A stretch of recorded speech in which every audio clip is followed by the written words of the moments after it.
the more we can meditate and the more you can get proficient at single mind or single pointed focus by stilling the mind, that when we enter into still mind state, naturally compassion and connection, compassion for ourselves, for others, connection with ourselves and others, that is a natural outcome that happens universally and across the board.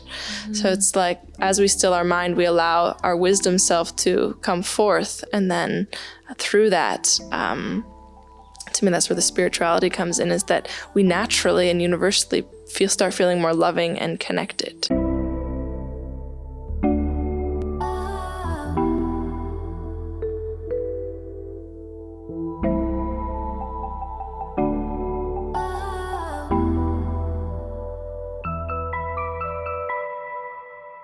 Hello and welcome to Curious Ones podcast by Yandara. I'm Yael Ginzburg, the host of the podcast, a yoga and meditation teacher and philosophy lover. Each week you will hear eye-opening interviews with the different teachers of the Yandara Yoga Institute, located in beautiful Baja, Mexico, along with other teachers that pass through here. This life-changing knowledge, shared through authentic, heartfelt communication, will help you live a happier, more fulfilled, and connected life. Let's dive in. I'm so honored to have my guest today, Anne Dinsmore, with me. Anne is an experienced yoga teacher who has been at Yandara for about 8 years now. And what I really love connecting with Anne about is actually her teachings of yoga off the mat. She has a great depth of understanding and inquisitiveness of the human experience and loves delving deep into the fields of psychology, consciousness, and healing. Her gift is being able to share all of this that she has learned in an authentic, honest, and accessible way, creating safe, judgment-free zones with people to explore themselves. So welcome to the podcast, Anne. Thank you. I would really love to start with you with something that you shared with me, that you kind of got into this world of spirituality through a near-death experience that you had. So would you be able to share that a little bit? Sure, yes. What brought me here in the first place to do my yoga teacher training was basically like a dissatisfaction with life. I got everything I was supposed to get. I had a partner, I had a car, I had a job, I had a house. And I just felt extremely empty. Just kind of wondered why I was alive, what's the point of life, and started looking for something more. I was coping with my unhappiness through substances, through alcohol, through drugs, and through eating disorders. So I knew that I needed to do something, some change to help myself. So I looked up yoga teacher training, found this place, and it changed my life. Bringing to this, the experience that I had that really kind of made my life do a complete 180, was I was meditating, sitting in meditation, and I had this experience where I was doing a type of heart-opening meditation to like eradicate my fears of what stops me from love or from loving. Mm-hmm. And then in one moment, in like a realization or like a moment of clarity, like an epiphanistic moment, everything went black. My eyes were closed. Everything went black, and I completely disappeared from this planet. But at the same time, I became one with everything.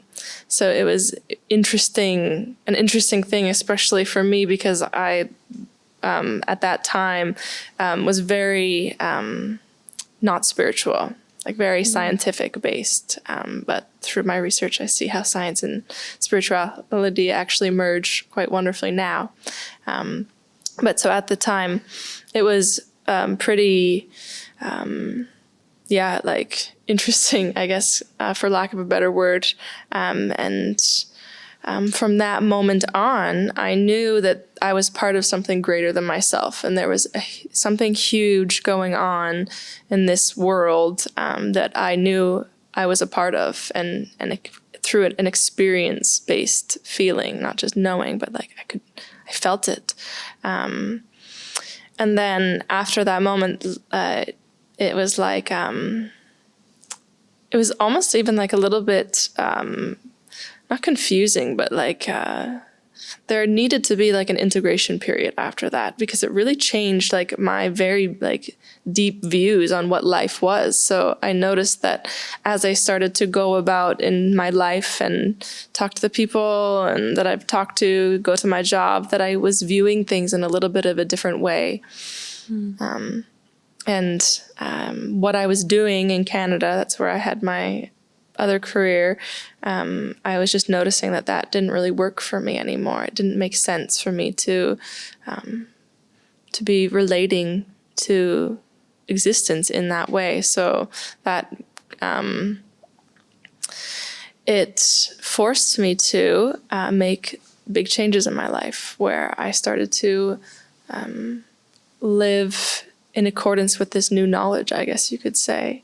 And so I started to really get into meditation and exploring the human capacity. That's basically what this experience really made me interested in, was like, what is our full potential of this human capacity that we have, which I find extremely exciting. Yeah, so that also shapes everything that I do now, is just exploring that, how good can I feel, and how happy can I feel and fulfilled and find meaning. So that's what I'm doing now, is exploring those things and trying to deepen into all of them, which has just been extremely rewarding. Beautiful. I'm happy to hear that. Just to make sure I understand, the near-death experience happened while you were sitting in meditation? Yeah. Yeah. There's different ways that near-death experiences can happen. You can almost die, or have something where your physical body goes through some type of near-death experience that causes you to have that separation of self and body. Another way you can do it is through a lot of psychedelics and plant medicine. Can facilitate near-death experiences, and then also just sitting in meditation can also get you there. So basically, it's not necessarily that your physical body dies, but there's this phrase that's you have to die. It can be nice to die before you die, and so it's what that is referring to, how I interpret it, is the part of our brain that's associated with I, our ego. If the ego dies, or to me, it's almost like you make such good friends with the ego that you become one, as opposed to it dying, that you no longer view yourself as separate. And that's when you merge with the universal consciousness of oneness. Wow, that sounds incredible, an incredible experience. Could you speak a little bit about, you said how you see now that science and spirituality is so connected. How do you view that? Yeah. Maybe even in context with what you just mentioned. I guess everything is vibration, is what it comes down to. Harmonious vibrations, they feel good, they're stronger than, you could say, like disharmonious vibrations. I guess something that I hear a lot about, and how I also felt, was that like chakras, there are some abstract, energetic systems or things going on. And what I've come to realize is they're all just, it all has to do with vibration. What I mean by science and spirituality merging is I feel like there's a lot of mysticism around things like meditation, and around the chakras, and around like inner child work, like this type of thing. But the more I've explored it, the more I realize that, and taken courses and learned, because I've become very passionate about it, is that everything in its essence is vibration. And like there is like meditation, for instance. People are like, how do I get to meditation? It seems like some mystical experience. But when we look at the core of it, it's basically just relaxation, relaxing our body more, relaxing our minds. And the more we can do that, then spirituality naturally comes up. It's actually, there's been, in studies that have been done, there's this universal realization when modern people are looking at meditation and studying meditation and what it is. And it's that the more we can meditate and the more you can get proficient at single mind or single pointed focus by stilling the mind, that when we enter into still mind state, naturally compassion and connection, compassion for ourselves, for others, connection with ourselves and others, that is a natural outcome that happens universally and across the board. So it's like, as we still our mind, we allow our wisdom self to come forth. And then through that, to me, that's where the spirituality comes in, is that we naturally and universally start feeling more loving and connected. So it's, although people do come to meditation for many different reasons, that is, if people stick with it, that is one of the main outcomes, is just feeling more at peace and connected to ourselves, each other, and the world as a greater whole. Yeah, it's beautiful. Who doesn't want that, right? So are there certain practices of meditation that you prefer? Practices that you feel take you to that place easier or faster? Yeah, for me, it's pretty specific what I do in my meditations. I really enjoy body awareness. I think that so meditation is about stilling the mind. That's kind of like, it's not about losing the mind or having no mind. Our mind is a part of our experience. So it's like, how can we use this amazing tool to have us feel better, physically, mentally, spiritually? So single-pointed focus is one of the key elements in meditation. Training the mind to stay with one subject for prolonged periods of time. So that could be something like breath or mantra, or gazing at an object. There's lots of different ways that we can start to train the brain in this way. But for me, one of my favorite and to me most effective ways is to feel my sensations in my body, because our bodies have all the answers that we need. We store our memories, we store our fears, we store our joys, we store everything in our physical body. So that's my single pointed focus, is to focus on the sensations of my body and then explore if an undesirable, you could say, sensation comes up, is to sit with it and to explore what that is. What is causing that blockage of energy that creates that feeling of, sadness or anger or frustration or anxiety in my body.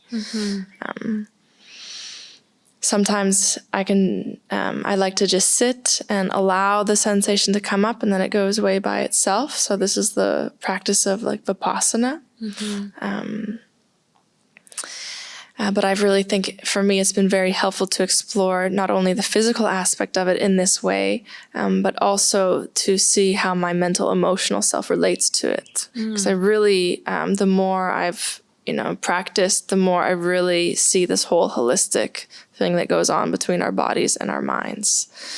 So to use body sensation to figure out my emotional mental patterning, and then go there, usually through maybe regressive therapy or inner child work, and whatever that negative feeling is then to fuse it with a feeling of love. Since our minds are quantum, if we have disturbances that happened when we're children or traumas, our mind does not know time or space. So we can actually recall a memory, and then through re-experiencing the memory through sensation, we can then offer our child self what we need in that moment to feel more loved and whole. I like to view it actually as, I like to view this process as in that movie, Inside Out, the children's movie, talking about emotions, like each emotion is personified in this movie. And they have these core memories that are blue, and those are the sad memories. And then throughout the movie, the emotion happiness touches the blue memory and it turns into yellow and blue. So then it becomes actually like the most powerful kind of core memories, because they teach us how to have more compassion and love and find wholeness.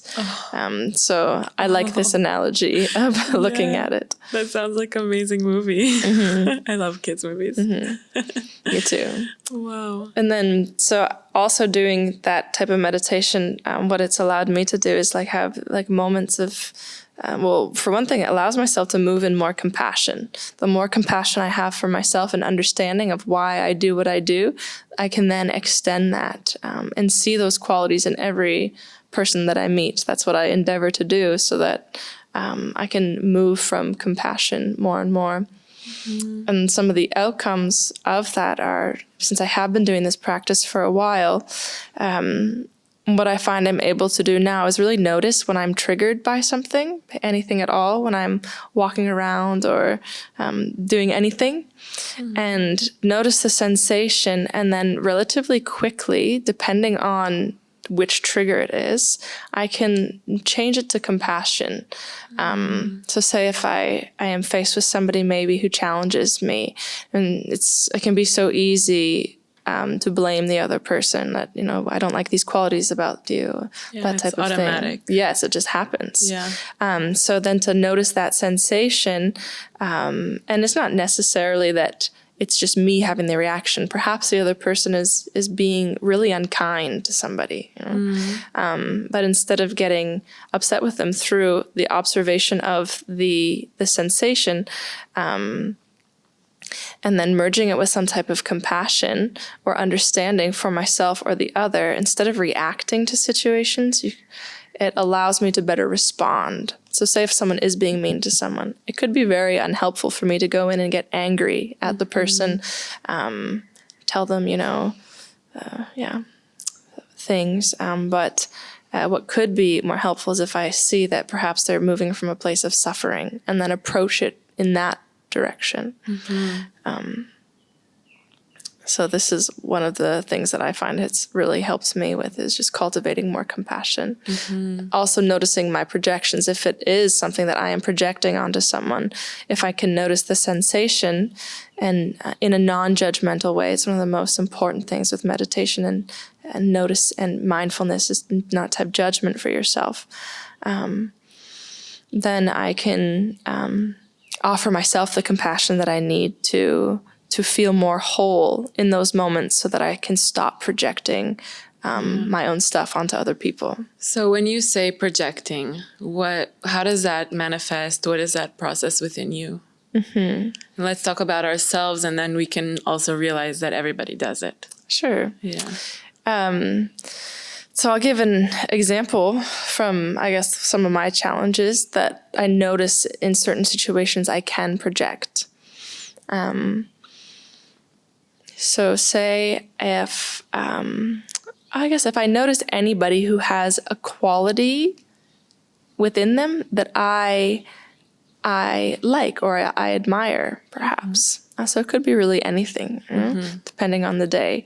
It could be a skill at something. It could be the way that they look. It could be really anything. So if I notice subconsciously, it's usually a subconscious process. Somebody has something that I would like or I admire.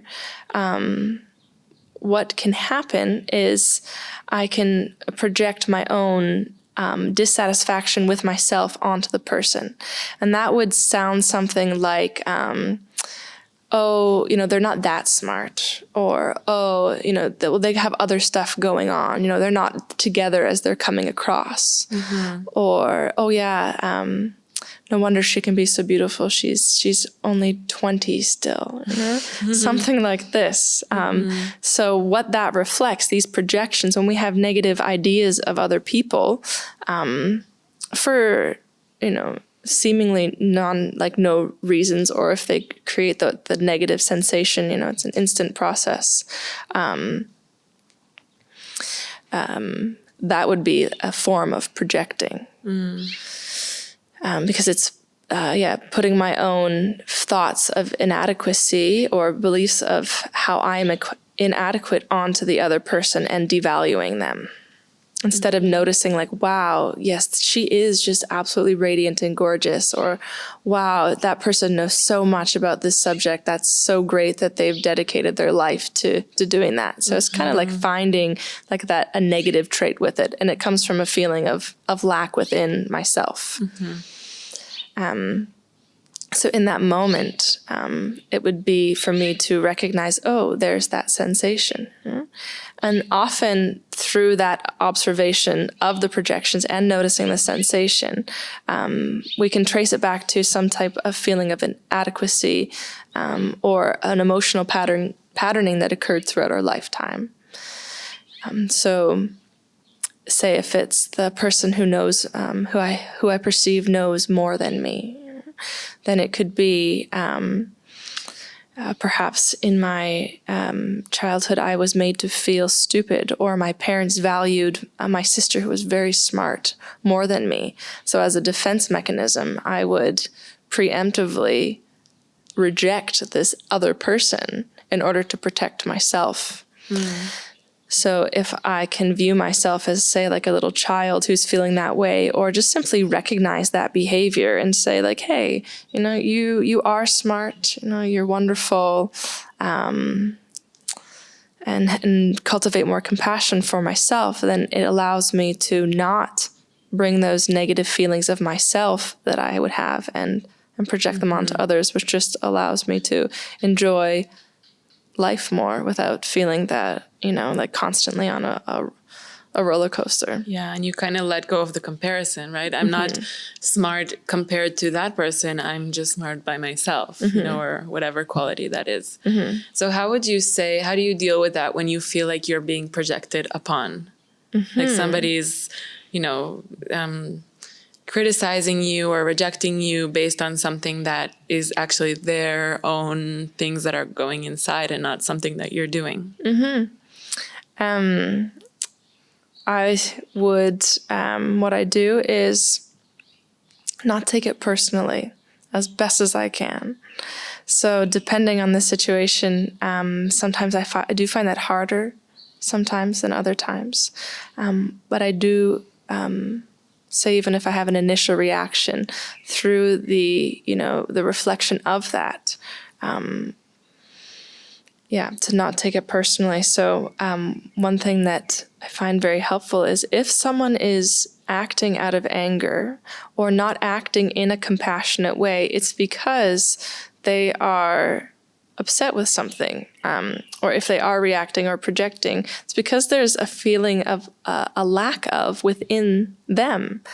So their belief system about themselves is, in those certain subjects or instances or situations, is that there's something about them that they don't love within themselves. So if I can recognize that, just that intellectual awareness, it brings about compassion. This person is suffering.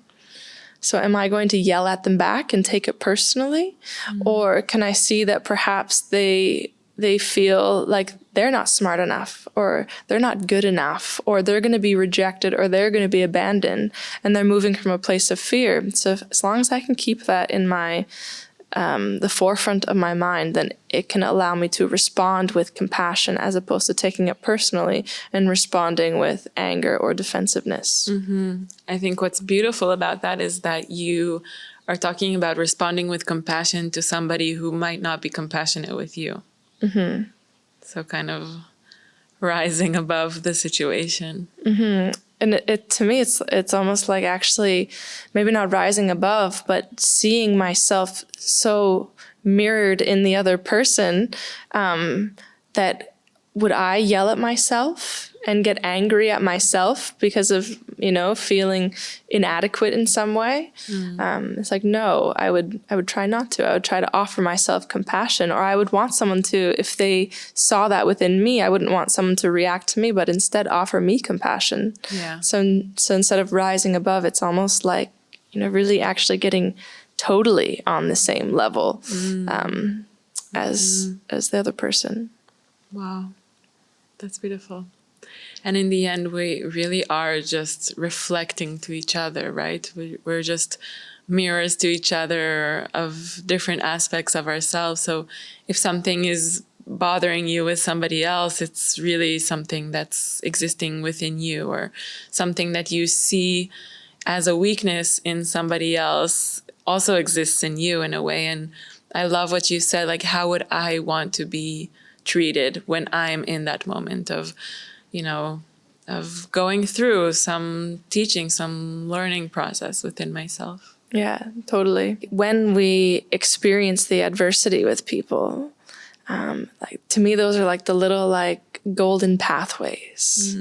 So anything that arises in our lives where we find conflict, it's there for a reason. It's there to be an opportunity to somehow learn something as a way, you could say, of clearing our karma. So all these little incidences, they are the perfect little golden pathways to how can I cultivate more compassion for myself and therefore others. In order to, and when I say clear karma, what that means to me is removing our fear obstacles that stop us from feeling love or harmony with everything and everybody. So everybody is totally a mirror, and everything that you see and every reaction you have with somebody, with anybody, it is a little like mirror saying, hey, this is where you need to look at yourself. Like if in that moment you're unable to stay centered and move from a place of compassion and awareness, then that is where you need to look in order to find more harmony within yourself. I completely agree with that. And I feel like I want to live in that way a lot. But I also feel that, part of being a human is having ups and downs and not always reacting the way that you want to react, and being triggered and reacting and not responding. That's also part of the human experience. So for me, it's interesting to think about where's the balance here? Where are we trying to fix ourselves constantly and not just letting ourselves, be human and make mistakes and go through the different waves that come towards us? Something that I've noticed is like having good boundaries, like for myself. So when am I going to choose to work through something as opposed to just allow myself to express? Because it is so important to just express. Say if I get angry, if I'm like, no, just like, I'm going to respond in a certain way, right? It's like, that can also be like stuffing our feelings down a little bit. Yeah. So there can be a fine line. Sometimes I may explode or get very angry. To me, it's all this like big process. So the first most important thing is non-judgment towards yourself, but just have the awareness. So it would then be a matter of reflection. If I allow myself to just be, and to, in those moments where I really feel like I need to express, strong emotions, then it's a matter of reflection. So did I like that I responded in that way or reacted in that way? Did it work in the situation? So it's okay that it happened. It happened because there's a part of my brain that's just trying to do the best that it can to keep me in harmony, to keep me safe from physical danger, from emotional danger. So the most important thing is to not have any judgment about it. But then it's a matter of reflection. So did I like the outcome? Did it feel good, the whole thing? And if it was like, well, there are elements that I liked. It felt good to actually express my anger. But I feel like it could have gone more smooth if I did X, Y, and Z. So it's not a matter of wishing it was different in the past, but every situation that we're in is just a learning tool for how, if you wanted to do the reflection, what can I learn from that situation to make it feel even better next time? Yeah, beautiful. Hey, I'm quickly interrupting the episode to extend an invitation. If you are interested in deepening into any of the subjects we talk about on the podcast, we offer many different experiences on our beautiful grounds here in Baja, Mexico. From 9-day modules such as sound healing and yoga nidra, to breath and meditation, as well as 200 or 300-hour yoga teacher trainings, and many different shorter retreats. Check out our website, yandara.com, to see all the information about the different experiences. Let's get back to the episode. What is an important mistake that you made? So you felt at the moment like it's a terrible thing that happened to you, and in the end it turned out to be something really great. Do you want me to answer this honestly? I would love for you to answer it honestly. All right. It's a little bit of not controversial, but it's a little bit hard. I'm okay talking about it, but if you're like, maybe we shouldn't talk about it, then you can. No, for me, it's what you're comfortable with. That's the most important. Okay.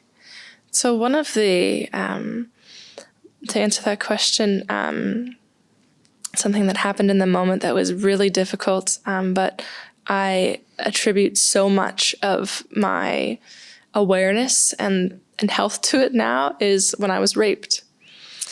Wow. So that may sound weird even saying, how can you view that as something positive, right? Mm-hmm. So I really believe that everything happens to us for a reason. So why I reflect on it and appreciate, what has happened to me so far, is because I was very frivolous with my sexuality before, and it was not very helpful. I would be looking for different answers within people, looking constantly into people for making me feel happy and fulfilled. And the only way I knew how to connect any deeper with people was through sexuality. And I enjoyed it, to a certain degree, but I also found it greatly unfulfilling. I would, look into partners as, through that union, I'm going to feel wonderful and loved and safe and cared for and together with someone, just a closeness. But that often didn't happen. And so when I was raped, it really made me look at my sexuality and what I was looking for, because I really believe that I put myself in that situation somehow. Regardless, I'm not blaming myself. I'm not saying it was me, who did that. But in my existence, I made subconscious and conscious decisions that put me into this situation. When I talked to my therapist about it, he said, sometimes the universe taps you on the shoulder to try to get your attention, keeps tapping you. Sometimes if you don't notice them tapping, the universe, it will shove you down a flight of stairs. Yeah. So this is how I view this. And so although it was very difficult at the time and I couldn't make sense of it, in retrospect, it made me really reassess my whole sexuality. It made me look at why I was sharing energy with people so much in this way. It made me learn about sexuality and the absolute power that it has to connect people and to unite people. It really sparked my interest in Tantra, which doesn't necessarily have to have anything to do with sexuality, but it started to really make me look at the power of removing my fear barriers that stop me from connecting with other people's energy. Then we can get a little bit into science and through that, there's our electromagnetic fields, right? So this is a little bit about Tantra. We have our electromagnetic fields, and when two frequencies meet up that are the same frequency, the resonance happens, and so the electromagnetic field just gets much greater. So if I can, say if I'm sitting and doing a meditation with somebody that's about, removing the fears which stop us from love. So if we can both enter into a state of appreciation, of gratitude, of care, compassion, then there's a frequency involved with that. When the frequencies meet up, my frequency and the other's frequency, resonance happens. And literally there's an energetic experience around that you could call Tantra, or union of two people's energy fields. Mm-hmm. So this is one of the huge lessons I got out of being raped, was just the absolute power of human connection and the sacredness of sexuality. And so it really changed the course in my life, and I appreciate that so much. Mm-hmm. Wow. Thank you so much for sharing that. That's such an amazing process to witness and to hear you speak about this, going through such a difficult experience and really making it about deepening your faith and seeing the beauty in life, and really just deepening your connection to actually the universe and the love that is around us, instead of, going into the depth of what that could have taken you to. Mm-hmm. So in what way do you feel it has changed really your view of connecting with other people? I think one of the main things is that it's allowed me to reflect and to not expect other people to be my savior. So I think that's, or to complete me or to make me happy. I think that's something that I was subconsciously doing throughout basically my whole life, is just wanting, that person, if I can connect with that person, if they love me, I guess that would be it. If they love me enough, then I'll be happy. Mm-hmm. And so through that incident, it's allowed me to really realize that within me is that love. I need to love myself, and instead of looking externally for it, but to figure out the obstacles that stop me from experiencing that for myself. Yeah. Throughout my journey and my studies, I really try to dive into the psychology of human beings and why we do what we do.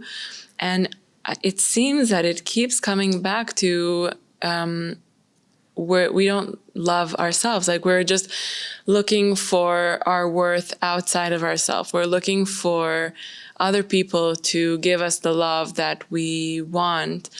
And it seems like everybody has their own way of trying to get to that place, but in the end, it all is kind of this very uniform need of just wanting to be loved, which is so simple.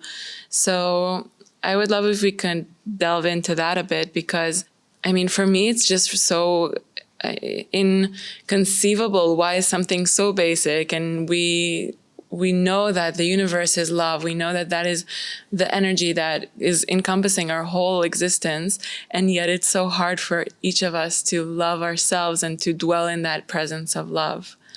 Why do you think that is? And also, I would love for you to speak about practices that have helped you cultivate self-love. Mm-hmm. So I'm not sure why our mind has a governor on it that stops us from, this being, experiencing our maximum potential as a human being, but our mind is the second sutra, the second and third sutras speaks of the cessation of the activities of the mind. Yoga is the cessation of the activities of the mind. And then when we can, stop the activities of the mind, we can abide in our true nature, which is love, which is harmony. And so I'm not sure why that governor is there. But perhaps because, if we only know goodness, then, you can't know goodness without harshness. So we need the polarity, the difference to experience them. So perhaps that's why it's there. So karma, this is what it's making me think about, is karma. So we all have our karma that we carry. Basically, karma would be like the obstacles that stop us from experiencing our true self, or love, you could say. So if at our true essence, although it's very difficult to talk about in words, because it's an experience, not mental or emotional, but there's something about love or union. And so the opposite of love and union is fear. That's what our karma is. They're kind of like little fear scars, you could say, on our being. And it's our job in this lifetime to look at them and to merge love with whatever fear or karma is there. And so we are born with this little suitcase we bring into this life, and that's our karma. And then we choose which family we get put into. We choose our circumstances. And then through the manifestation on this earth plane, with our little karma bag, then it shows up in our lives. So it could be, especially actually before puberty, when our mental emotional imprinting is most vulnerable and most open. So, it could be as simple as something as a teacher saying, use your words, or a mom saying, I don't have enough time for you right now. And these little mini, seemingly mini things, they are what create our views on ourselves of, oh, I'm not lovable in that, I'm not lovable, I'm not good enough. And that's basically, our emotional imprinting until puberty is learning situations where we're accepted and good, therefore we'll repeat those more. And then in any situations where we felt rejection, whether it was intended or not, we avoid those at all costs. Or we develop defense mechanisms around them.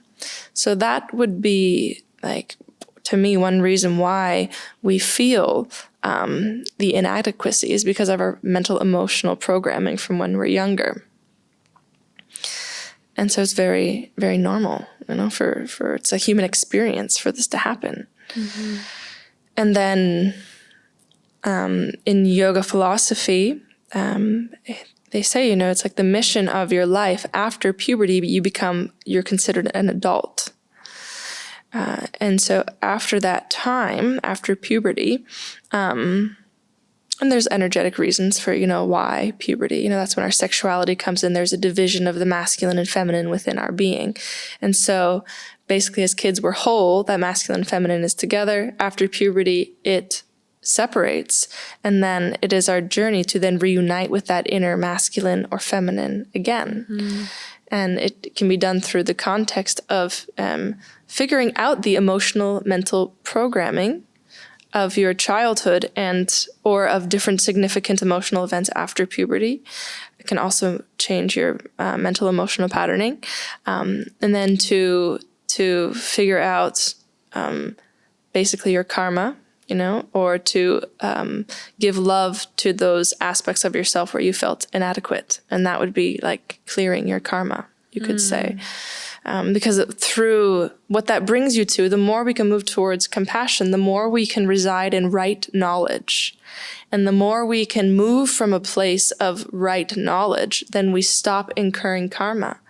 Basically, and like a way to summarize it would be if we can just have more compassion and not just, you having, say that you have compassion or, but it's an experience of compassion, and the more we can do that, the more it becomes innate and there's less effort. So I talked about, having the projections, the more we can figure out why we don't feel loved, the things that make us feel inadequate, they're always a reason because of feeling less than somehow. So if we can offer ourselves the healing around that and find love, then we can reside more in a state of compassion, therefore a state of right thought, and then our karma, you don't incur as much karma. To whatever degree you can move from a place of compassion. Yeah. What do you mean by right thought, right knowledge? Right thought. So absolute right thought or right knowledge to me would be residing in the experience of union with the, whatever word you want to use, divine, spirit, God.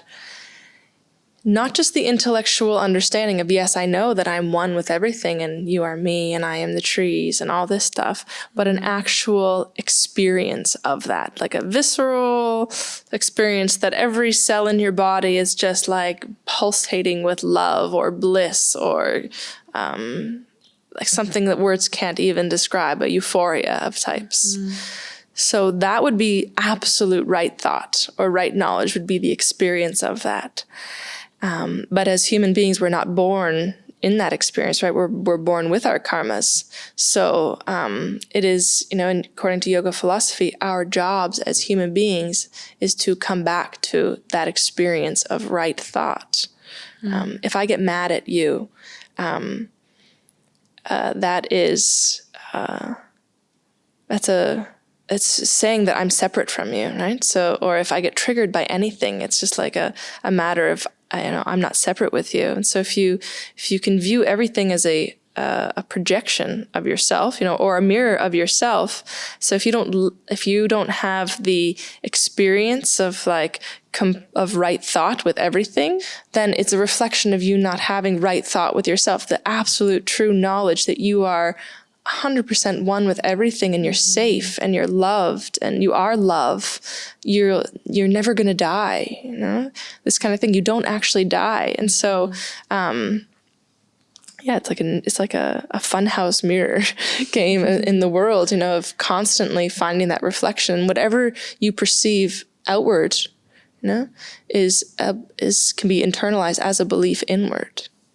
Wow. I love that you're bringing it back to compassion, and that really, if we are angry with somebody else, it's really because we are forgetting that what they're experiencing is also part of our experience and creating that separation with us. And then to get past that, if I'm understanding you correctly, it's really coming back to this experience really of all of us being part of this whole, experiencing what somebody else is experiencing, their anger, their judgment even of us or of someone else is a reflection of something that already exists in us. And in that way, we can find the compassion to deal with that. Totally. That's why I call them like the little golden pathways. We often can view them as like adversity or conflict or trouble, but really it's like, it can be those things, but it's also like, wow, thank you for bringing this up right now, because now you're showing me a route of how I can have more compassion for myself, which then naturally, the more compassion we have for ourselves, it spills out to compassion for others. I love that. So when I talked about my experience of being raped, it wasn't like I went through a great deal of suffering afterwards, of confusion and what does this mean? And numbness and just allowed, it was like the first time that I called into work sick, because I was like, something happened and I couldn't manage it. So I really allowed myself time to just feel and didn't worry about people's expectations of me or deadlines. I really had to take care of myself, and then it was through kind of like, you could say, that compassion for myself of being like, just do what you need to do for now. And then in seeking external guidance is something that was really helpful in getting to a place of understanding it and feeling okay about it and actually thankful for it. So it's definitely like there was like a time where it just wasn't there. It was like a lot of it brought up a lot of things that I felt about myself that weren't very nice. A lot of self-judgments it brought up, a lot of self-blame it brought up. So at the moment, it was impossible, you could say, because it was so triggering and so devastating. It was impossible for me to do that, the reflective process. But then after a period of time, once I got help and started to feel more supported, that I was able to look at things in retrospect and learn from the situation. Yeah, thank you for saying that, because I think it's important to recognize that you didn't just be grateful. We're not just grateful for it after it happened. You really had to go through a whole process, and it's important to mention that, because again, not reflecting, because this brings up for me what we were talking before, that sometimes we look at someone else and it seems like everything is good, and then we create this projection and try to make them less than they are. But also, we don't really know what they're going through. They might be suffering in that moment from something else. They might be, really criticizing themselves for the exact same thing that we're praising them for. So we never really know how that other person is experiencing it. So I think it's important to reflect that when we go through hardship and when we have to go through these different processes and, I don't want to say weaknesses, but points of ourselves that aren't necessarily healed and whole and present with our true nature and our true being. So I think that's important to mention. So thank you for that. Mm-hmm. Could you talk a little bit about different practices to cultivate compassion? Sure. One of my favorites is sitting in circle with people. There's this thing called the group process, and there's 4 stages to it. The first one is superficial, the second one is confrontation, the third is emptiness, and the fourth is compassion. So basically we're walking around, usually in kind of like a socially acceptable way, or superficial way. Hey, how you doing? I'm good, which is fine, for daily functioning. But it lacks the opportunity for human connection, superficiality. We find connection with one another through vulnerability. So the second part of the group process is confrontation, just meaning any other emotion other than neutrality. Mm-hmm. So it could be extreme joy, it could be laughter, it could be sadness, it could be anger. And so in these circles, the questions asked, they're designed to bring us into the second stage. So just anything other than superficiality. And then to talk about it. So the process is everyone just shares whatever they feel like sharing in that moment, relating to the question or just stream of consciousness of how they're feeling. So people often talk about the aspects of themselves that they don't find lovable, or the troubles that they have around that. Oftentimes we look at people and we have a preconceived idea of who they are. Just it's pretty natural into drawing opinions or conclusions about people. Oh, she must have it all together. Oh, he must, be successful. And what this process allows me to do is to, has allowed me to do and still does is just notice that everybody is suffering in some kind of way, no matter of my preconceived idea of them. And so I'll go back to the group process. Everybody shares. And then what that often does is create some type of space or emptiness. For some people, the space or emptiness can feel spacious and wonderful and like easily I can breathe, I feel relieved. I feel a weight off my shoulders is something I often hear. Other people may feel scared, oh, that's a new experience. I shared something vulnerable. Now there's just this like empty, unknown space. Yeah, what are they thinking of me? Yeah, what are they? It's like a very common thing. What if people, I didn't explain myself enough. What do people think of me? I didn't share that correctly. I need to explain myself more. But over time, that the empty space, what we've created that empty space for is for compassion to come in. And that is the outcome of it, is through sharing in a safe space, our vulnerabilities and connecting through them, or our experience, just having a place where we can just say what's actually going on a deeper level. It creates that emptiness or that clarity for love to come in and fill that empty space. Love for ourselves, love for others, connection for ourselves, connection with others.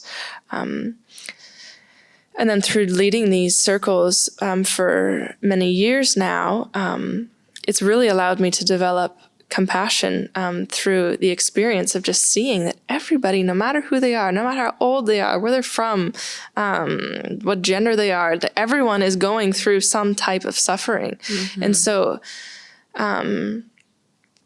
it has allowed me, when I see anybody almost, of course I have my own triggers and go through my own processes, right? Mm-hmm. But what I endeavor to do is to just constantly keep that in my awareness, that everyone needs a hug. Everyone needs to be shown compassion and kindness.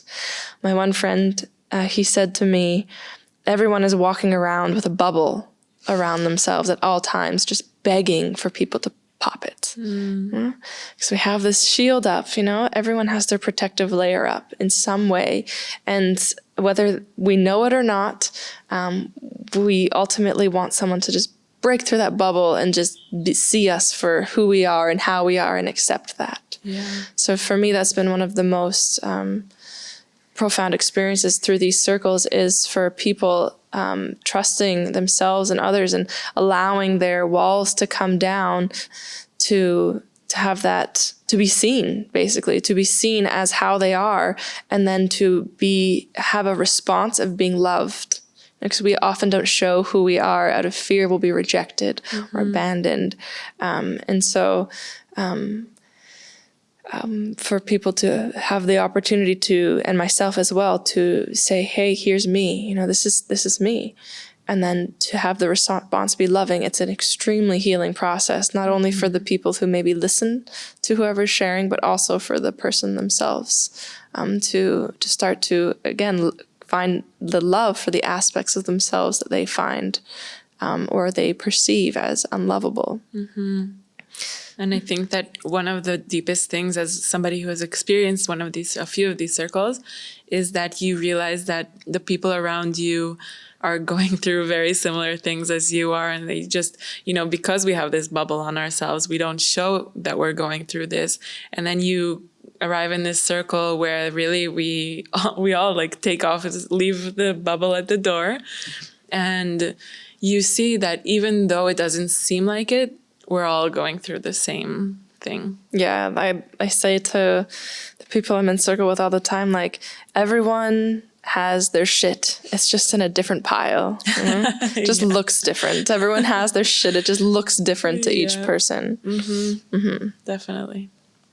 Thank you. That's beautiful. And how do you see people using that in day-to-day life? Yeah, I think one of the biggest ones is just when people, have that experience of, because a lot of times it's like, 20 random people, like very different people show up to a yoga teacher training and who normally wouldn't even get along on the street, or they don't have the commonalities. They wouldn't jive or, connect so well. But so I think that's very powerful because it's the experience that through this process, they see, wow, even the person who I perceive as very different from me actually is very similar to me. It is going through the same human experience. It may just look, sound different, but it's the same. And so I think that that's one of the biggest takeaways is then just being able to recognize that on a day-to-day. Instead of feeling the separation, it's more of a feeling of a connection, like to everybody and everything, no matter how different we perceive other people to be. And just to me also just allowing holding space for the circles to take place, I think that it allows people to develop more compassion for themselves and understanding of maybe why they have their judgments,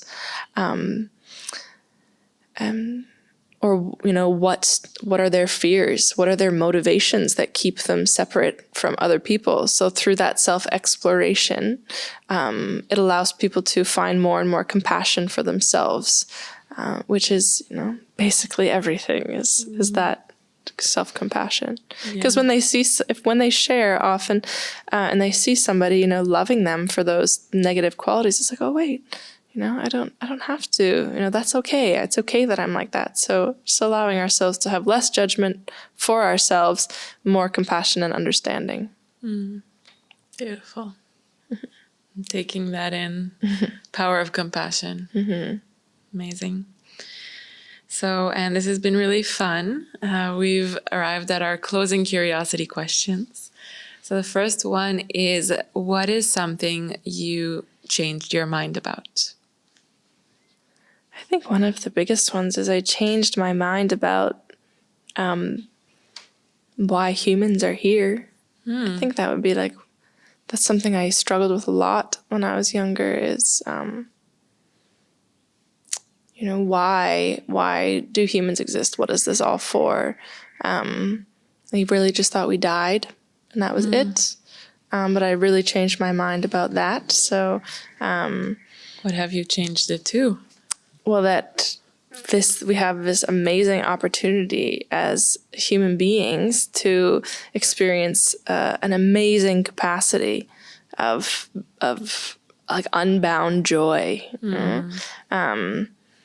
And so I used to kind of think life was pointless. I wouldn't say I was suicidal, but I really just picture myself disappearing often. And so how that's changed is that when I wake up now, I feel like a little kid often. I'm excited for the day. I'm excited for the possibilities that life can bring. So I'd say that would be one of the big things I've changed my mind on. I've also changed my mind a lot on right and wrong. Something that I talk a lot about with the students is drinking and using drugs and sex, right? The three things you don't do as a yogi, right? Yeah. So I've changed my mind a lot about how to approach these subjects even, and instead of viewing things as right and wrong, like in our lives, like doing that is wrong, doing this is right, is that everything that we do, every situation we find ourselves in, is just an opportunity of reflection. So because a lot of people do drink, and some people are really on the fence about it. Is it good or is it bad? Okay, well, you do it because, your body or your mind is saying, hey, I want to do this. And so if you do it, it's a matter of, okay, was that helpful or not helpful? Do I want to do it again or not? What were the outcomes of it? So instead of viewing things as strictly right or wrong, it's just everything that happens is an opportunity for reflection of choice that could inspire a different choice or a certain choice in the future. And reflection of how does that make you feel? Yeah, huge one. Is it helpful to what you want out of life, or does it take away from that? I heard somebody say that actually each day our practice is evaluating our choices of yesterday. I like that. What is something you didn't think you could do and you did? I think moving here to Mexico is one of them. For the majority of my life, I wanted to be a firefighter. I became a firefighter. And I was very wired into material success and having money. And so one of the biggest things I would say would be making like a leap of faith, I would call it, to come move to Mexico, don't make so much money, don't have job security, you could say, even no health plans, none of those things that I was taught to believe that I needed. That would be a big thing that I did that I thought maybe I could never do. Another one I would say is finding like personal success through meditation. So often I was like, oh my God, meditating, I can't meditate. My mind's nuts, it's thinking all the time, can't focus, or it's boring. I would just fall asleep all the time when I meditated. And so I think that's probably one of the biggest things. Now it's kind of what I've dedicated my life to is meditating, because I have, through the dedication to it, it's actually, I would say, like worked, if you could say, meditation's working. It's working. And it's opened up doors to me that I never even knew were possible. I read about them in books, you could say. Like, for instance, in one of my meditations that I was doing, I literally, some energy centers opened up in my body, and I felt like I was 8 years old again. And I just felt this inexplicable amount of joy and love and peace and happiness. Like, yeah, it's the words, again, can't describe it, but it's like, wow, this type of experience, I call them signposts, they keep me going, they keep me being interested and motivated to explore the human experience. But yeah, I'd read about them in books, and it's like, oh my God, like that it's possible for humans, to modern humans, to experience the certain, edges of our beautiful human experience, the capacity of that. Beautiful. What gives you hope? I think one thing that gives me hope is noticing how I can change and how I do change. If I have focus on something, then I can change, and I've experienced that. And if one thing is available to one human being, it can be available to another. So just the fact that I know people, if when there's a will, there's a way. The people can move and change, for themselves, which, it's not really accurate, for themselves, because there's always something greater, as soon as change always starts with the individual. So if I can change, it means other people can change, which means that, if everyone, I feel like begging people to just meditate sometimes. Like, just do it, just meditate, like keep going. I know it's so hard and it sucks sometimes, but just like the more change starts with the individual. So if we want change on any type of global scale, it starts from the change of our perception and our consciousness that we are not separate from one another, that we are one. And when we reside in that, that's when the real change happens. Yeah. It's like everything else can be like bandage solutions. Helpful. Band-aids are helpful. Like cleaning up trash is helpful. Fighting for rights of human beings is so helpful. But ultimately, they are just Band-Aids. And the only thing that actually creates like that super lasting change is if we can change our perception so that it doesn't happen in the first place. If I viewed myself as one with nature, would I litter anymore? No. Would I put down certain types of people, or that? Like, no one would do that if people actually really, had that awareness. So that gives me hope, is that if I can change, other people can change. And also the amazing people that come to Yandara. This gives me a lot of hope. I feel so blessed sometimes, because I think a lot of people in life, we do walk around in a superficial way, walking to work, doing our activities and stuff. And so that's kind of how most people see society. But here, people come here and they come to change, or they come to, maybe not to change, but through the experience of what happens here, just meet these people who are seeking something, and that gives me so much hope. These amazing, beautiful people who come, who want a better world, who want better lives for themselves, or maybe better is the wrong word, but just more fulfilling somehow, or a little bit more meaning. This gives me a lot of hope, and I see it all the time. So I feel very hopeful about everything to do with our world and connection and positivity, you could say. Beautiful. Last question. What are you curious about right now? What am I curious about? I feel like it's the same answer to what I've been curious about for a while, which is the capacity of our human experience. So I think of my happiest moment, and I'm like, well, if that's happier or like higher, you could even say higher vibration than my previously perceived happiest moment.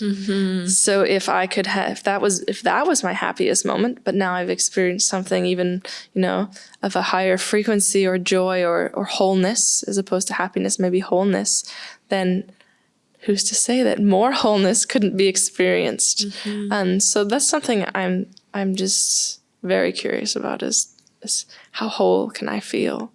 Beautiful. Is there anything that's important for you to share? It doesn't matter who you are.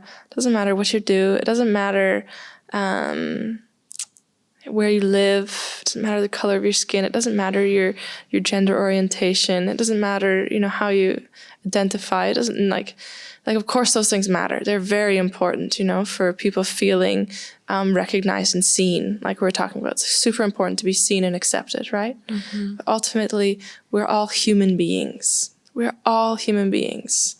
No one's separate from each other, and everyone needs love. It's the same, It's like it's the same thing, that no matter who you are, we just want to be seen and say, yes, I see you, and I love you. And so I think it's very powerful. Yeah.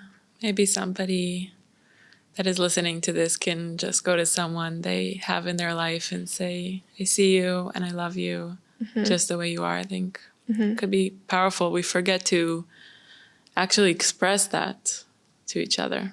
Yes, that's in the circles that I do, we often, question could be like, what are you not saying? Or is anything that needs a time and space to be shared?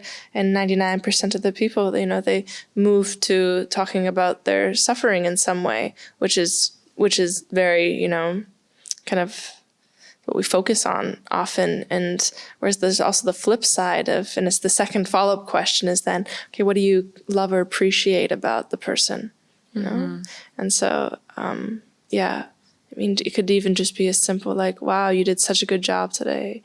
Or I was watching you and you seem, you make me feel calm when I see you, just seeing the positive aspects in anybody and everybody.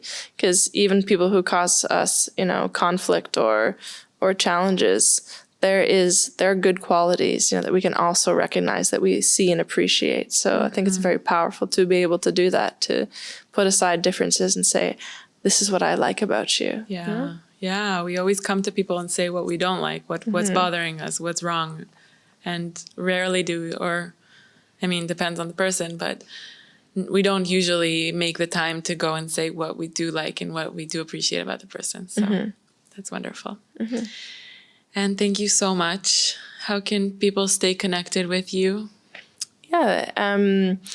Instagram and email would be two good avenues. My Instagram is Anne Dinsmore.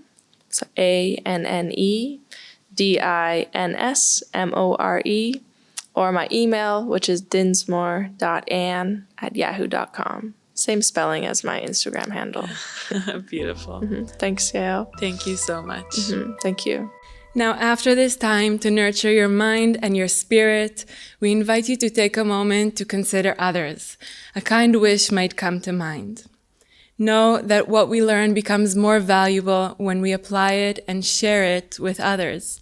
So share this episode on Instagram stories, tag Yandara and I, or share with a loved one so that more people can benefit from it. Our hope is that the search will lead you home, to who you already are, to what was always there. We'll be back next week with more inspiration, honest conversation, and insight into the energetic world around us. Thank you for listening and watching.